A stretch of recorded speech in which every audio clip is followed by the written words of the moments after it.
नमस्कार दोस्तों, के एग्ज़ाम फाइट में आपका स्वागत है। कैसे हैं आप सभी? उम्मीद है आप सभी सही होंगे और आपकी तैयारी अच्छी चल रही होगी। दोस्तों, आज हम इलेक्ट्रिशियन थ्योरी से कुछ महत्वपूर्ण प्रश्न लेकर आए हैं, जो कि ये प्रश्न आपके प्रीवियस ईयर एग्ज़ाम में पूछे गए ये सारे प्रश्न होंगे। चलिए, आपका ज़्यादा टाइम न लेते इन प्रश्नों की शुरुआत करते हैं। उससे पहले मैं आपको बताना चाहता हूँ, ये प्रश्न आपके यूपी पीसीएल टीजी2, यूपी आरएनएल टीजी2, Bihar PCL, Punjab PCL, Haryana ALN, ALM की जो भर्ती आती है, इन सभी भर्तियों के अलावा सेंट्रल में जो आती हैं इसरो, सेल, डीआरडीओ, इन सभी भर्तियों के लिए काफ़ी महत्वपूर्ण प्रश्न हमने रखा है। चलिए शुरुआत करते हैं अपने प्रश्नों से, जो कि आज का हमारा प्रश्न है।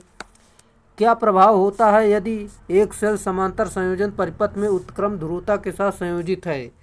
सही उत्तर लघुपतित हो जाएगा, यानी शॉर्ट सर्किट हो जाएगा। यदि एक सेल समांतर संयोजन परिपथ में उत्क्रम ध्रुवता के साथ संयोजित किया जाए तो सेल लघुपतित हो जाएगा। सेलों का संयोजन ही बैटरी का निर्माण करता है। अगला है, जब दो लेक्लांसी सेल श्रेणी क्रम में जुड़े हुए हैं तो उनका विद्युत वाहक बल यानी ईएमएफ डैश डैश होगा। सही उत्तर जब मैं आपको बता दूं, इसका राइट आंसर ऑप्शन नंबर ए 2.8 वोल्ट बिल्कुल सही उत्तर है। जैसे कि लेक्लांसी सेल का प्रति सेल वोल्टेज जो है 1.4 वोल्ट होता है। श्रेणी क्रम में जुड़ने पर ये वोल्टेज जुड़ जाते हैं, जो कि दो वोल्टेज हैं। तो यहाँ पर देख, दो सेल हैं तो आपका यहाँ पर 1.4 आपका हो जाएगा। 2.8 बिल्कुल सही निकल कर उत्तर आ जाएगा। अगला है, अगला हमारा प्रश्न जो कि इस प्रकार है, जैसे कि यहाँ पर मैं आपको बता दूं, जब सेलों की एक एन संख्या को समांतर में जोड़ा जाता है तो कुल धारा कितनी होगी? जहाँ ईएमएफ और रेजिस्टेंस प्रत्येक सेल का आंतरिक प्रतिरोध होता है। सही उत्तर जो कि यहाँ पर NE/R बिल्कुल सही उत्तर है। यहाँ पर आप जान सकते हैं, जो कि दिया गया है, कुल आंतरिक प्रतिरोध बराबर जो कि कुल वोल्टेज बटे कुल आंतरिक प्रतिरोध, यानी कुल आंतरिक धारा जो कि यहाँ पर दिया गया है, और यहाँ पर कुल आंतरिक प्रतिरोध बराबर देख सकते हैं R/N होता है। चलिए, इस प्रकार आप जान सकते हैं इसका फार्मूला, जो कि इस प्रकार धारा यानी I बराबर R/N होता है। यहाँ पर N ऊपर भेज देंगे तो NE/R ये आपका इस प्रकार निकल कर आ जाएगा। अगला है, अगला जो कि हमारा इस प्रकार जैसा कि दिया गया है, यदि बैटरी के सीरीज में जुड़े अलग अलग प्रतिरोधों R1, R2 और R3 पर वोल्टेज ड्रॉप क्रमशः 10 वोल्ट, 20 वोल्ट और 30 वोल्ट हो तो कुल बैटरी का वोल्टेज कितना होगा? दोस्तों, मैं आपको बता दूं, श्रेणी में जुड़ा है तो ये को सिंपल में आप 10, 20, 30 सभी को जोड़ लेंगे तो आपका 60 बिल्कुल सही उत्तर होगा। अगर आपका यहाँ पर समांतर में होता तो आपका वोल्टेज जो है सिर्फ एक ही वोल्टेज दिया होता और वो सभी में समान होता है। चलिए, यहाँ पर जैसा कि अगला प्रश्न दिया गया है, सीरीज यानी श्रृंखला में जुड़े 10 सेल 15 वोल्ट उत्पादित करते हैं। यदि वे समांतर में जुड़े हुए हैं हो तो संयोजन से डैश डैश उत्पादित होगा। सही उत्तर आपका हो जाएगा, जो कि यहाँ पर 1.5 वोल्ट जो कि राइट आंसर रहेगा। जैसे कि सेल सीरीज में जुड़े हुए 10 शुष्क सेल यानी शुष्क सेल 15 वोल्ट उत्पादित करते हैं, यही समांतर में जुड़े हुए हैं तब इनका 1.5 वोल्ट होगा विद्युत वाहक बल। दोस्तों, अगर आप हमारी पिछली वीडियो देखना चाहते हैं तो वीडियो के अंत में प्लेलिस्ट का लिंक मिलेगा, आप उस पर क्लिक करके आसानी से सारी वीडियो देख सकते हैं। चलिए, निम्नलिखित में से दर्शित परिपथ में धारा का मान ज्ञात करना है। जैसा कि यहाँ पर ये 3 रजिस्टेंस जो हैं आपके जो सीरीज में जुड़े हुए हैं, इनको पहले जोड़ेंगे तो यहाँ पर देख सकते हैं, पहले इनको दोनों को सीरीज में जोड़ेंगे तो 2 2 4 हो जाएगा। फिर इसके साथ यहाँ पर जोड़ लेंगे, फिर 4 के इसके बाद 2 इसके साथ समांतर में जोड़ देंगे। तो फिर इसके बाद जैसे कि वोल्ट आपका 2 वोल्ट है तो यहाँ पर जोड़ेंगे तो आपका 4/N यहाँ पर आएगा। तो फिर इसके बाद I बराबर V/R होता है। इस फार्मूले पर V का मान 2 मतलब V का मान 2 है, R का मान यहाँ पर 8 दिया गया, जो कि यहाँ पर मान रखेंगे तो आपका यहाँ पर निकल कर आ जाएगा 1.5 एम्पियर बिल्कुल सही उत्तर निकल कर आ गया। जैसा कि यहाँ पर आप देख सकते हैं ऑप्शन नंबर ए बिल्कुल सही उत्तर है। इस प्रकार देख लीजिएगा। अगला प्रश्न हमारा दिया गया, जैसे कि यहाँ पर देख लेते हैं, जो कि 2 ओम के 3 प्रतिरोधों को एक त्रिभुज के रूप में जोड़ा गया है, तब प्रतिरोध किसी 2 छोर के बीच डैश ओम है। चलिए इसे सॉल्व करते हैं। जो कि 2 ओम के 3 प्रतिरोध हैं, एक त्रिभुज के रूप में जोड़ा गया है, तो इनका जो 2 छोरों का जो प्रतिरोध होगा इस प्रकार देख सकते हैं, जो कि मैंने अभी आपको बताया सिंपल सा वही दो प्रतिरोध है, इस सीरीज क्रम में जोड़ेंगे, फिर इसके साथ एक आएगा समांतर क्रम में, तो यहाँ पर ऑप्शन नंबर डी बिल्कुल सही उत्तर आ जाएगा। चलिए इस प्रकार देख सकते हैं। अगला प्रश्न आपका दिया गया जो कि किरचॉफ का नियम से है, जो कि इस प्रकार देख सकते हैं, विद्युत धारा I3 किसके बराबर होगी। जैसा कि यहाँ पर मैं आपको बता दूँ, ये किरचॉफ का करंट लॉ है, जैसे कि इसमें अंदर जाने वाली धारा और बाहर जाने वाली धारा के योग के बराबर होती है। इस प्रकार जैसे कि I3, I2, I4, I1, I5 ये सभी जो अंदर जा रही हैं उन्हें पहले अलग जोड़ लेंगे, जो बाहर जा रही हैं उन्हें अलग जोड़ के इनको बराबर कर देंगे, तो आपका यहाँ पर मान निकल कर आ जाएगा 9 एम्पियर। सही उत्तर होगा। आप इसे कैलकुलेशन करके आसानी से कर सकते हैं, जो कि इस प्रकार यहाँ पर किया भी गया है। आप कैलकुलेशन खुद से करिए। जैसा कि फ्लेमिंग के बाएं हाथ के नियम के अनुसार यदि तर्जनी चुंबकीय क्षेत्र की दिशा को निर्दिष्ट करती है और मध्यमा धारा की दिशा को निर्दिष्ट करती है, तो अंगूठा डैश की दिशा को निर्दिष्ट करता है। सही उत्तर गति को निर्दिष्ट करेगा। यहाँ पर देख लेते हैं, जो कि इस प्रकार दिया गया है, फ्लेमिंग के बाएं हाथ के नियम के अनुसार यदि तर्जनी क्षेत्र की दिशा को निर्दिष्ट करती है और मध्यमा धारा की दिशा को निर्दिष्ट करती है, तो अंगूठा गति की दिशा निर्दिष्ट करेगा, यानी इसको इंगित करेगा। फ्लेमिंग के बाएं हाथ का नियम मोटर के लिए तथा दाएं हाथ का नियम जनित्र के लिए लागू होता है। अगला प्रश्न हमारा जो कि इस प्रकार दिया गया, जैसे कि फ्लेमिंग के दक्षिण हस्त नियम का उपयोग डैश का पता लगाने के लिए किया जाता है। सही उत्तर ईएमएफ की दिशा ज्ञात करने के लिए किया जाता है। फ्लेमिंग के दक्षिण हस्त नियम का उपयोग विद्युत वाहक बल की दिशा का पता लगाने के लिए किया जाता है। आमतौर पर यह विद्युत जनित्र पर लागू होता है। अगला हमारा इस प्रकार दिया गया, जैसे कि फ्लेमिंग के दाएं हाथ के नियम में प्रेरित ईएमएफ की दिशा किसके द्वारा दी जाती है। सही उत्तर बीच की अंगुली के द्वारा दी जाती है। फ्लेमिंग के दाएं हाथ के नियम में प्रेरित ईएमएफ की दिशा मध्यमा अथवा बीच की अंगुली द्वारा ज्ञात की जाती है। यह नियम विद्युत जनित्र में लागू होता है। फ्लेमिंग के दाहिने हाथ के नियम के अनुसार दाहिने हाथ की तर्जनी अंगूठा और मध्यमा एक दूसरे से परस्पर समकोण पर होती है, तो तर्जनी क्या दर्शाती है। सही उत्तर चुंबकीय क्षेत्र की दिशा को दर्शाएगी। चलिए देख लेते हैं। फ्लेमिंग के दाहिने हाथ के नियम के अनुसार तर्जनी चुंबकीय क्षेत्र की दिशा की ओर इंगित करेगी। अगला है, निम्नलिखित कथनों में से सही कथन का चयन कीजिए। जो कि इसमें कथन दिए गए हैं, आपको बताना है इसमें से कौन सा सही है। जैसे कि फैराडे का विद्युत चुंबकीय प्रेरण का नियम विद्युत जनित्र के लिए मूल सिद्धांत है, ये बिल्कुल आपका सही है। दूसरा जैसे कि आपका दिया विद्युत ऊर्जा उत्पादन में विद्युत ऊर्जा को गतिज ऊर्जा में रूपांतरित करना शामिल है, ये आपका सही नहीं है। जैसा कि तीसरा है, यांत्रिक ऊर्जा को विद्युत ऊर्जा में रूपांतरित करने के लिए विद्युत जनित्र का उपयोग किया जाता है, ये बिल्कुल सही है। फर्स्ट और थर्ड बिल्कुल सही है, यानी आपका ऑप्शन नंबर सी बिल्कुल राइट आंसर होगा। चलिए कथन के व्याख्या के माध्यम से आपको बता दूं, विद्युत जनित्र फैराडे के विद्युत चुंबकीय प्रेरण का कार्य करता है तथा ये यांत्रिक ऊर्जा को विद्युत ऊर्जा में रूपांतरण कार्य करता है। अगला हमारा प्रश्न है, समान विभव सतह पर एक इकाई धन आवेश को एक बिंदु से दूसरे बिंदु की ओर बढ़ने में क्या होगा। सही उत्तर कोई कार्य नहीं होता है, राइट आंसर है। समान विभव सतह पर एक इकाई धन आवेश को एक बिंदु से दूसरे बिंदु की ओर बढ़ने में कोई कार्य नहीं होता है, क्योंकि आवेश सतह से समान ही है। अगला है, एक पूरी तरह से चार्ज लेड एसिड बैटरी में धनात्मक एवं ऋणात्मक प्लेटों का सक्रिय पदार्थ होता है। सही उत्तर लेड पराऑक्साइड और शुद्ध लेड होता है। यहाँ पर मैं आपको बता दूं, जो कि इस प्रकार अगला प्रश्न इसकी व्याख्या है, एक पूरी तरह से चार्ज लेड एसिड बैटरी में धनात्मक एवं ऋणात्मक प्लेटों पर सक्रिय पदार्थ लेड परऑक्साइड और शुद्ध लेड होगा। अगला प्रश्न, बैटरी बॉक्स किस पदार्थ से बनता है? सही उत्तर जो कि कठोर रबर से बनता है। बैटरी बॉक्स कठोर रबर का बना होता है। 3 या 6 भाग अंदर होते हैं जो एक दूसरे से विलगित यानी अलग होते हैं।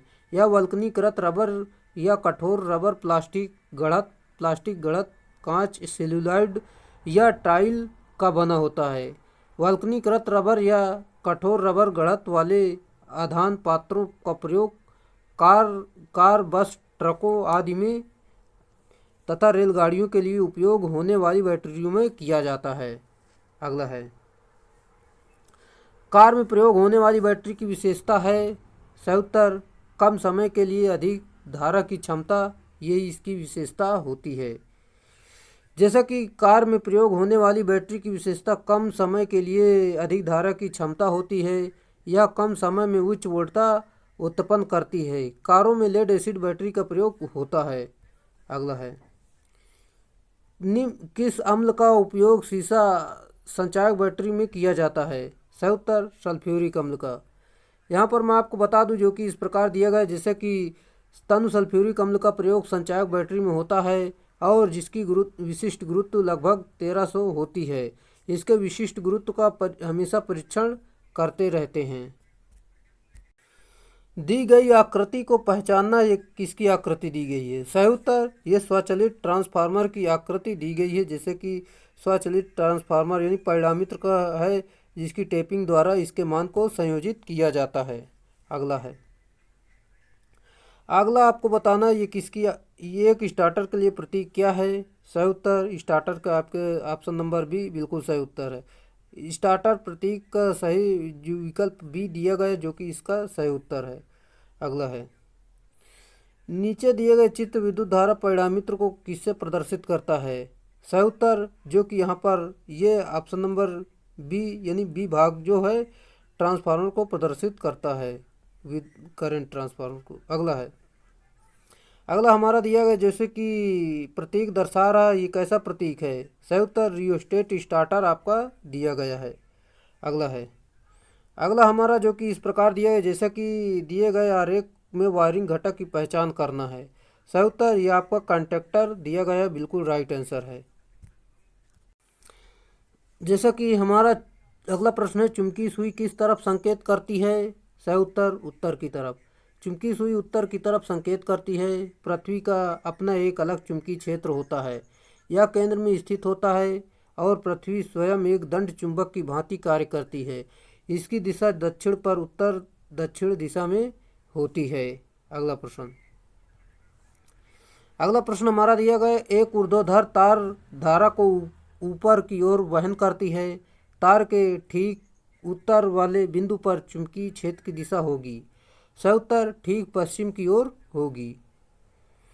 जैसा कि यहाँ पर मैं आपको बता दूं, एक ऊर्ध्वाधर तार धारा को ऊपर की ओर वहन करती है। तार के ठीक उत्तर वाले बिंदु पर चुंबकीय क्षेत्र की दिशा में ठीक पश्चिम की ओर होगा। यह चुंबकीय क्षेत्र में के दाहिने हाथ के नियम के अनुसार निर्धारित की जा सकती है। अगला है,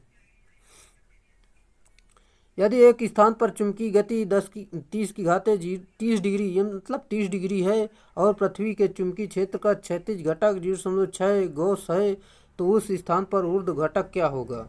जैसे कि कोण आपका दिया गया 30 डिग्री, यहाँ पर जो कि यहाँ पर दिया गया है गॉस जो दिया गया है 0.6 दिया गया है। और यहाँ पर मैं आपको बता दूं फार्मूला होता है BE बराबर HE यानी गॉस बराबर बटे कास थीटा, यानी कास थीटा का मान 30 डिग्री दिया गया है। थीटा का मान यहाँ पर मान रख के सॉल्यूशन करेंगे तो आपका यहाँ पर आ जाएगा ऑप्शन नंबर, जो कि इसमें से कोई नहीं है, इसमें कोई सही उत्तर दिया नहीं गया है।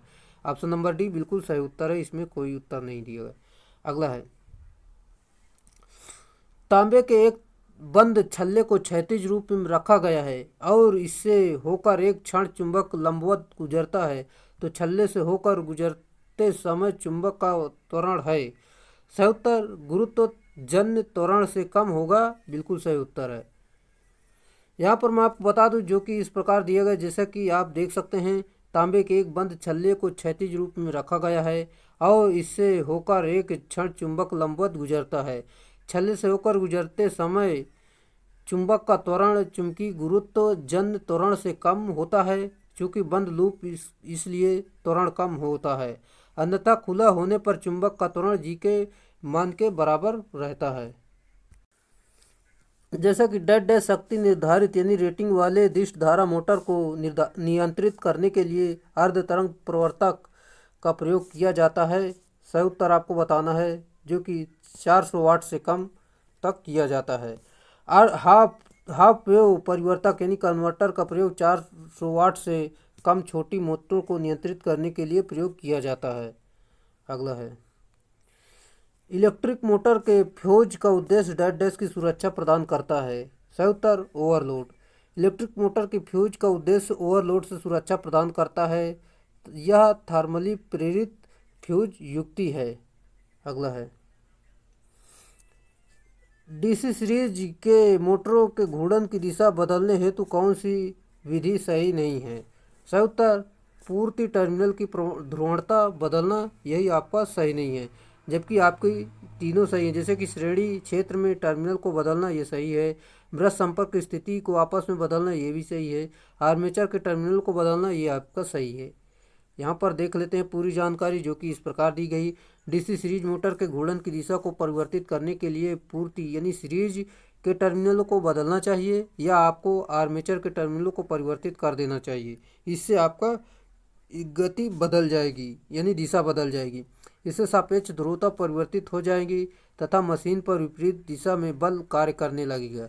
साथ ही यदि पूर्ति टर्मिनल की ध्रुवता बदल दी जाए और मशीन की उसी दिशा में निरंतर चलती रहेगी, क्योंकि इस स्थिति में मशीन की आर्मेचर तथा क्षेत्र यानी फील्ड टर्मिनल दोनों ही बदल जाते हैं। कहने का अर्थ ये है, अगर सप्लाई यानी आपके दोनों अगर फील्ड और यहाँ पर मैं आपको बता दूँ आर्मेचर के सिरे दोनों को अगर बदल देंगे तो आपका उसी दिशा में घूमेगी और कोई फर्क उसमें नहीं पड़ेगा।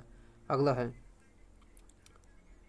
अगला हमारा प्रश्न दिया गया जो कि डीसी शंट मोटर के रोटेशन की दिशा को कैसे उल्टा किया जा सकता है। सही उत्तर जो कि मैंने अभी आपको बताया, या तो शंट या आर्मेचर फील्ड टर्मिनलों को बदलकर आसानी से बदल सकते हैं। डीसी शंट मोटर के घूर्णन की दिशा बदलने के लिए आर्मेचर टर्मिनलों या फील्ड टर्मिनलों को परिवर्तित किया जाता है, परंतु कभी भी सप्लाई परिवर्तित नहीं किया जाता है, क्योंकि इसमें दोनों स्थितियों के साथ परिवर्तन आता है। अगला है, डीसी मशीन के अप्रत्यक्ष परीक्षण के लिए स्विनबर्न परीक्षण डेड डैश पर नहीं किया जा सकता। सही उत्तर सीरीज मोटर में। स्विनबर्न परीक्षण एक अप्रत्यक्ष नो लोड है जिसे समांतर निर्भर की स्थिति में किया जाता है। इसी कारण से डीसी सीरीज मोटर पर नहीं किया जा सकता।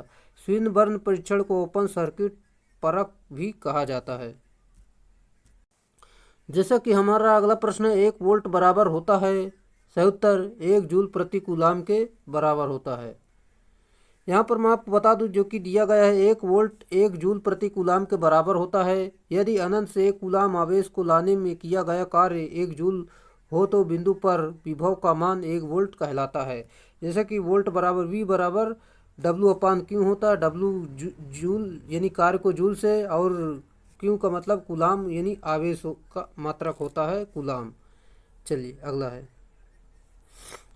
जूल प्रति कूलाम निम्नलिखित की इकाई है। अभी मैंने आपको बताया जो कि विभवांतर की इकाई है। V बराबर W अपान क्यू होता है, जो कि इस प्रकार देख सकते हैं यहाँ पर।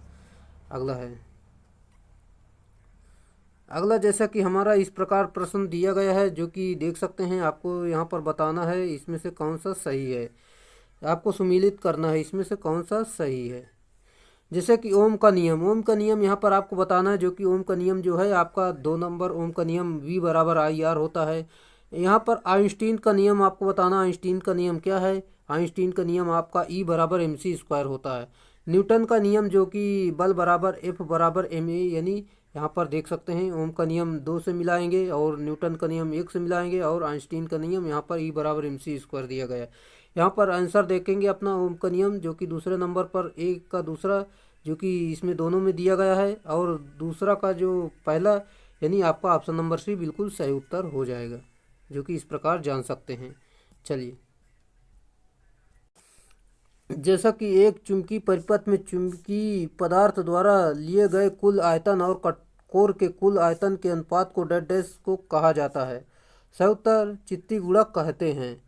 चित्ती गुणक बराबर चुंबकीय पदार्थ द्वारा लिए कोर का आयतन बटे कोर का कुल आयतन, ये आपका इसमें चित्ती गुणांक दिया गया है।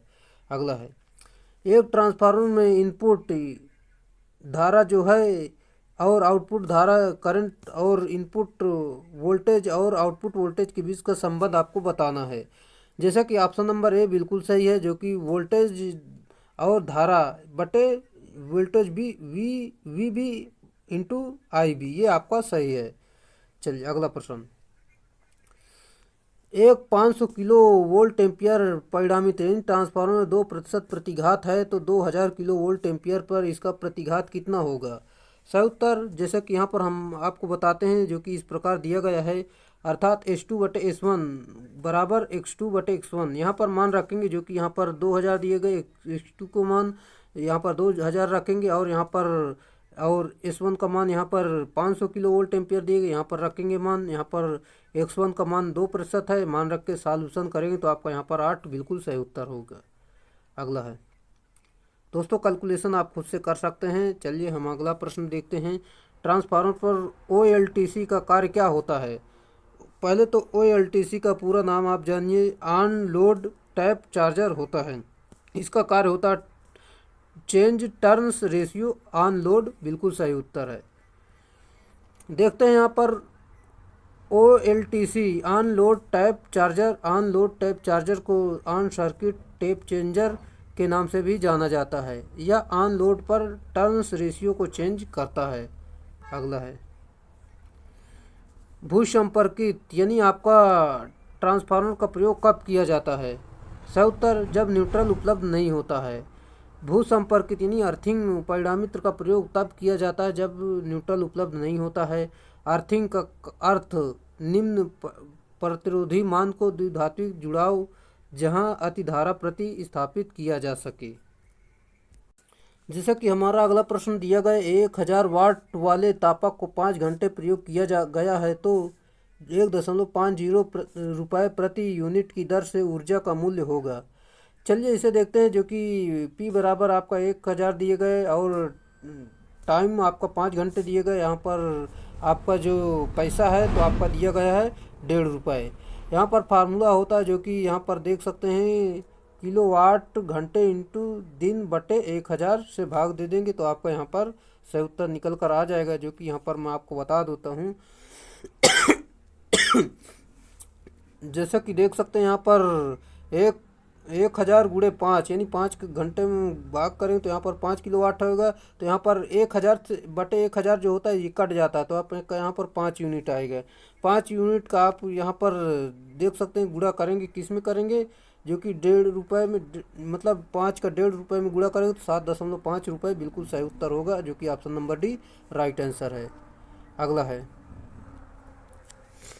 अगला हमारा दिए गए 30 दिन वाले मास में प्रति दिन 10 घंटे के लिए 5 वाट के लैंप में प्रज्वलन में उपयुक्त वैद्युत ऊर्जा क्या है। सही उत्तर 15 यूनिट इसका सही उत्तर है। जैसा कि यहाँ पर मैं आपको बता दूँ, जो कि दिया गया है इस प्रकार पूरा टाइम दिए गए। यहाँ पर एनर्जी बराबर होता है PH इंटू डी, यानी आपका पावर और घंटा और यहाँ पर दिन। यहाँ पर रख के मान 1000 से भाग दे देंगे तो आपका यहाँ पर आ जाएगा, जो कि यहाँ पर 1000 से भाग नहीं दिया, यहाँ पर सीधा लिख दिया है, जो कि यहाँ पर देख सकते हैं 1.5 किलोवाट बिल्कुल सही उत्तर है, जो कि यहाँ पर ऑप्शन नंबर 20 राइट आंसर है। चलिए 1.5 किलोवाट है। अगला है, अगला प्रश्न हमारा दिया गया, जैसे कि किसी गीजर पर 1500 वाट और 250 वोल्ट लिखा है, इसे 50 घंटे तक 250 वोल्ट के मेंस से संयोजित रखा गया है। 2.20 रुपये प्रति किलोवाट घंटा की दर से खर्च की गई बिजली का कुल मूल्य कितना होगा।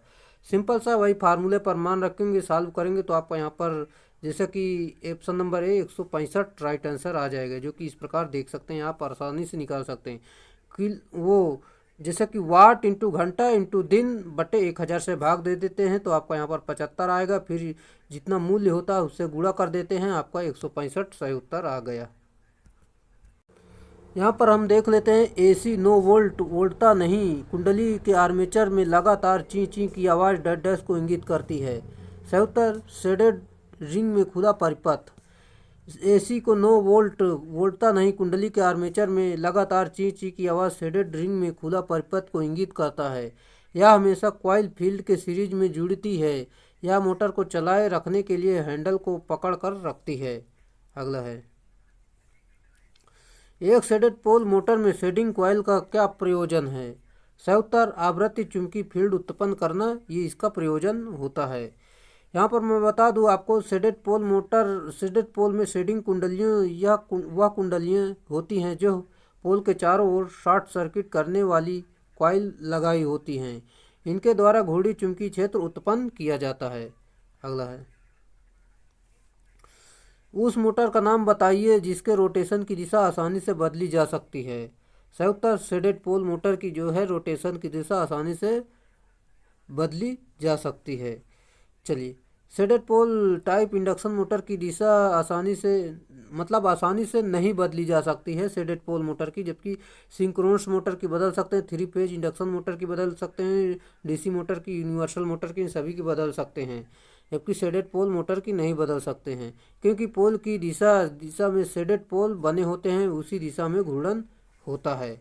अगला है, बिजली के चलने वाले खिलौनों में आमतौर पर डैश डैश मोटर होता है। सही उत्तर शेडेड पोल मोटर होती है। बिजली के चलने वाले खिलौनों में आमतौर पर शेडेड पोल मोटर होती है। इस प्रकार के मोटर की रेटिंग केवल 30 वाट तक की होती है। इन मोटरों का अन्य उपयोग छोटे पंखों, खिलौने व हेयर ड्रायर आदि में किया जाता है। अगला है, निम्नलिखित में से किस मोटर में शुरुआती टॉर्क सबसे कम होता है? सही उत्तर शेडेड पोल मोटर यानी छायांकित पोल मोटर में सबसे कम होता है। शुरुआती टॉर्क सबसे कम छायांकित पोल मोटर में कम होता है। यह सबसे कम टॉर्क वाली जगहों पर काम में लिया जाता है, जैसे कि रिले, हेयर ड्रायर, रिकॉर्डर आदि में लिया जाता है। अगले प्रश्न जाने से पहले दोस्तों मैं आपको बताना चाहता हूं, अगर आप चैनल पे नए हैं तो चैनल को सब्सक्राइब कर लीजिए और अपने दोस्तों में शेयर ज़रूर करिए। अगर वीडियो आपको पसंद आ रहा है तो वीडियो को लाइक ज़रूर करें और अधिक से अधिक शेयर जरूर करें। अगर आप हमारी पिछली सारी वीडियो आसानी से देख सकते हैं, अगर देखना चाहते हैं तो आप अभी वीडियो के अंत में प्लेलिस्ट का लिंक जोड़ दूंगा, आप उस पर क्लिक करके सारी वीडियो आसानी से देख सकते हैं, जो कि आपके निःशुल्क तैयारी की गई है। हमने यहाँ पर काफ़ी अच्छे प्रश्नों की श्रृंखला रखे हैं, जो कि आप देख सकते हैं, अभी वीडियो के अंत में लगने वाला है। आप उसे पूरा वीडियो जरूर देखें प्लेलिस्ट से जाकर। पीएन जंक्शन डायोड की अक्षय परत अग्र बायसिस पर डैश डैश है। सही उत्तर कम होती है। पीएन जंक्शन डायोड की अक्षय परत अग्र बायसिस पर कम होती है। जब एक पीएन जंक्शन डायोड के पी क्षेत्र को बैटरी के धनात्मक टर्मिनल से तथा एन क्षेत्र को बैटरी के ऋणात्मक टर्मिनल से संयोजित किया जाता है, तब जंक्शन डायोड फॉरवर्ड बायस में स्थिति में होता है। अगला है, अर्ध तरंग रेक्टिफायर की दक्षता होती है लगभग। सही उत्तर 40% होती है। यहाँ पर मैं आपको बता दूं, जो कि दिया गया अर्ध तरंग रेक्टिफायर की दक्षता लगभग 40% होती है, जो कि इस प्रकार देख सकते हैं। अगला है, निम्न में से किस डायोड का प्रयोग एक संधारित्र के रूप में किया जा सकता है? सही उत्तर वैरेक्टर डायोड। चलिए देखते हैं यहाँ पर, जो कि दिया गया है, वैरेक्टर डायोड का प्रयोग एक संधारित्र के रूप में किया जाता है। वैरेक्टर डायोड एक रिवर्स बायस यानी पीएन जंक्शन डायोड होता है, जिसकी क्षमता को विद्युतीय रूप में बदला जा सकता है। इस प्रकार के डायोड को ट्यूनिंग डायोड, वोल्टा परिवर्तित संधारित्र डायोड और परिवर्तित संधारित्र डायोड आदि के रूप में प्रयोग किया जाता है। अगला है, दी गई आकृति डैश डैश का प्रतीक है। सही उत्तर ये 16 सेल का प्रतीक दिया गया है। अगला प्रश्न हमारा दिया गया, जो कि स्लिप रिंग इंडक्शन मोटर को वरीयता दी जाती है जब। सही उत्तर उच्च आरंभिक टॉर्क की आवश्यकता होती है तब। इस मोटर को स्लिप रिंग का उपयोग उच्च आरंभिक टॉर्क की आवश्यकता होती है, यह अधिक कीमती होती है, इसकी दक्षता कम होती है। अगला है, अगला प्रश्न हमारा जो कि इस प्रकार है, स्लिप रिंग प्रेरणी मोटर यानी इंडक्शन मोटर में कितने स्लिप होते हैं? इंडक्शन मोटर में आपके जो कि स्लिप रिंग इंडक्शन यानी प्रेरणी मोटर में आपके 3 स्लिप रिंग होते हैं। अगला है इंडक्शन मोटर के लिए स्लिप रिंग डैश डैश के बने होते हैं। सही उत्तर फॉस्फर ब्रांच के बने होते हैं। अगला है अगला जो कि स्लिप रिंग इंडक्शन मोटर यानी प्रेरण मोटर को क्यों वाउंड मोटर के साथ फिट किया गया है। सही उत्तर उच्च आरंभिक और चालू टार्क प्राप्त करने के लिए किया गया है। चलिए देखते हैं यहाँ पर जो कि स्लिप रिंग इंडक्शन मोटर का उच्च प्रारंभिक और उच्च चालू टार्क प्राप्त करने के लिए वाउंड मोटर के साथ फिट किया गया है। वास्तव में स्लिप रिंग एकमात्र ऐसी मोटर है जिसमें बाह्य प्रतिरोध जोड़ने की सुविधा रहती है जो टार्क बढ़ाने के लिए आवश्यक है। अगला है स्टार्टर के क्षति का मुख्य कारण क्या है। सही उत्तर ढीली वायरिंग। अगला जो कि इस प्रकार दिया गया जैसे कि यहाँ पर मैं आपको बता दूं, निम्न विकल्पों में से कौन सा 3 फेज इंडक्शन मोटर के परिवर्तन में वैध नहीं है। सही उत्तर घूर्णक प्रतिरोध परिवर्तन। कला प्रेरण मोटर में परिवर्तन का मुख्य विधियों में ड्यूल स्टार्टर यानी डायरेक्ट ऑनलाइन स्टार्टर जिसका प्रयोग 5 किलोवाट तथा साथ ही 100 परिणामित्र प्रवर्तक यानी 10 किलोवाट से अधिक होती है। 100 परिणामित्र यानी ऑटो ट्रांसफार्मर का जो प्रयोग है 10 किलोवाट तक, और स्टेटर प्रतिरोध को स्लिप रिंग मोटर के स्टार्टर भी कहते हैं। जैसा कि किस प्रकार के डीसी मोटर का उपयोग रेलवे इंजन इसके उच्च स्टालिंग बलाघूर्ण के लिए किया जाता है। सही उत्तर आपका हो जाएगा जो कि रेलवे इंजन में जो आपका मोटर प्रयोग की जाती है वो कि डीसी सीरीज मोटर प्रयोग करते हैं यानी सीरीज मोटर का प्रयोग हम करते हैं। चलिए यहाँ पर मैं आपको बता देता हूँ पूरी जानकारी। डीसी सीरीज मोटर का प्रयोग रेलवे लोकोमोटिव उच्च प्रारंभिक बलाघूर्ण के कारण करते हैं। चलिए देख लेते हैं पूरी जानकारी जो कि इस प्रकार दी गई है। जैसे कि series motor crane highest trolley car conveyor electric locomotive में करते हैं। शंट मोटर का प्रयोग जो है लेथ मशीन सेंट्रीफ्यूगल पंप पंखा ब्लोअर प्रिंटिंग प्रेस स्पिनिंग एवं वीविंग मशीन में करते हैं। जैसे कि कंपाउंड मोटर शेयर पंच एलिवेटर कन्वेयर रोलिंग मिल में करते हैं। यूनिवर्सल मोटर का घरेलू उपकरण मिक्सर जूसर आदि में करते हैं। अगला है किस डीसी शंट मोटर की उच्च गति घूर्णन निम्नलिखित में से किसके द्वारा प्रदान नहीं की जाती है। सही उत्तर जो कि मैं आपको बता दूं 4 पॉइंट स्टार्टर जो है इसका प्रयोग नहीं किया जाता। उच्च गति से सुरक्षा इसकी प्रदान नहीं करते, जबकि आपका 2 पॉइंट स्टार्टर 3 पॉइंट स्टार्टर का प्रयोग हम करते हैं। 5 पॉइंट स्टार्टर का यहाँ पर कोई स्टार्टर नहीं होता है। चलिए जैसा कि यहाँ पर पूरी जानकारी मैं आपको देता हूँ जो कि इस प्रकार दी गई। डीसी शंट मोटर में 3 पॉइंट स्टार्टर 4 पॉइंट स्टार्टर का प्रयोग करते हैं। 3 पॉइंट स्टार्टर उच्च गति से सुरक्षा देता है, जबकि 4 पॉइंट स्टार्टर 4 बिंदु स्टार्टर उच्च गति से सुरक्षा नहीं देता है। अगला है 3 बिंदु स्टार्टर की तुलना में 4 बिंदु स्टार्टर में मूल अंतर क्या है। सही उत्तर होल्डिंग कुंडली को शंट क्षेत्र परिपथ से हटा दिया जाता है। अगला हमारा प्रश्न दिया गया है यदि एक एसी मोटर में 4 ध्रुवों के साथ 24 प्रकाश है तो प्रकाश यानी खांच अंश में क्या होगी। सही उत्तर जो कि आपका यहाँ पर हो जाएगा जैसे कि प्रकाश कोण बराबर 180 बटे स्लॉट बटे पोल। यहाँ पर मान रखेंगे भाग देंगे आपका यहाँ पर 30 डिग्री बिल्कुल सही उत्तर होगा जो कि ऑप्शन नंबर है राइट आंसर है। चलिए अगला है 2 ध्रुव यानी 2 पोल 24 स्लॉट वाटर कुंडली वाली त्रिकला यानी 3 फेज मोटर के प्रति ध्रुव युग्म प्रति फेज कुंडलियों की संख्या की गणना करना है। यहाँ पर जैसे कि 2 पोल दिए गए 24 स्लॉट दिए कुंडलियों की संख्या दी गई है। जैसे कि प्रति फेज कुंडलियों की संख्या बराबर 12 गुणते 2 बटे 2 गुणे 3 यहाँ से भाग दे देंगे तो आपका 4 सही उत्तर निकल कर आ जाएगा जो कि option number D right answer है। अगला है तुल्यकालिक मशीन में यदि कार्डिंग कोण जो कि रो हो तो अंतराल गुणांक क्या होगा। सही उत्तर जो कि कास रो बटे दो इसका सही उत्तर होगा जो कि इस प्रकार दिया। तुल्यकालिक मशीन में समानता वितरित शॉर्ट पिच वाइंडिंग का प्रयोग किया जाता है। शॉर्ट पिच वाइंडिंग का प्रयोग करने के कारण इसमें विद्युत वाहक बल का मान जो कि देख सकते हैं, ये फार्मूला आप जान सकते हैं। अगला है प्रतिक्रमण लैप वाइंडिंग में कुंडली अंतराल डैश डैश होता है। सही उत्तर -1 होता है। जैसा कि ट्रांसफार्मर का निम्नलिखित में से कौन सा भाग बाहर से दिखाई देता है। सही उत्तर बुशिंग जो है बाहर से दिखाई देता है।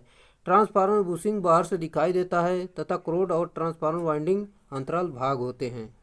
अगला है, ट्रांसफार्मर निम्नलिखित पर कार्य करता है। सही उत्तर केवल एसी पर कार्य करता है, ये इसका सही उत्तर यानी प्रत्यावर्ती धारा पर। अगला है,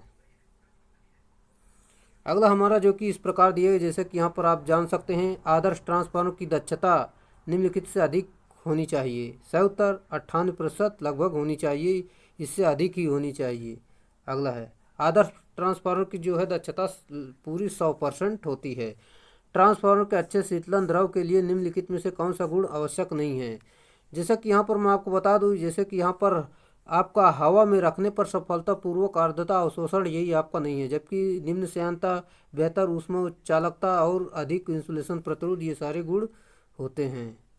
यहाँ पर देख सकते हैं आप, पूरी जानकारी आपको मैं बताना चाहूँगा। ट्रांसफार्मर में अच्छे शीतलन द्रव के लिए हवा में रखने पर सरलतापूर्वक आर्द्रता अवशोषण गुण होना आवश्यक नहीं है, जबकि ट्रांसफार्मर तेल का निम्नतम कौन बिंदु जो है 140 डिग्री सेल्सियस, विशिष्ट गुरुत्व जो है 0.85 से 1.88 तक तथा अधिकतम बहाव बिंदु 90 डिग्री सेल्सियस तथा 27 डिग्री सेल्सियस पर अधिकतम अम्लता 0.05 मिलीग्राम और के पोटेशियम हाइड्रोक्साइड बटे ग्राम और कीच का मान 1.2 से अधिक नहीं होना चाहिए। और ट्रांसफार्मर का ऑयल में पानी की अधिकतम मात्रा 50 ppm होनी चाहिए।